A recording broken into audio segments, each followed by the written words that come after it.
Hello everyone, আসসালামু আলাইকুম। আপনারা কে কেমন আছেন? আশা করি সবাই ভালো আছেন। আলহামদুলিল্লাহ আমিও ভালো আছি।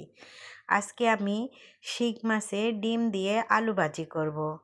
আমি শিং মাছের ডিমটা লবণ হলুদ দিয়ে মেখে নিলাম। এখানে আমি নিয়ে নিলাম আলু কুচানো, পেঁয়াজ, ধনেপাতা, শিং মাছের ডিম, কাঁচামরিচ, রসুন, লবণ আর জিরার গুঁড়া।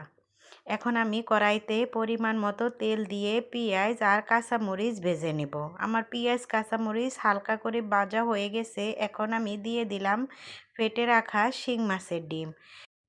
শিং মাছের ডিমটা ভাজা হয়ে গেছে। এখন আমি 1 টেবিল চামচ লবণ আর হাফ চামচ হলুদের গুঁড়া দিয়ে আবারও ভেজে নিলাম। আমার ভাজা হয়ে গেছে। এখন আমি আলুটা দিয়ে 1 কাপ গরম পানি দিয়ে দিলাম। গরম পানি দেওয়ার কারণ হয়েছে আলুটা ভালো করে সিদ্ধ হবে।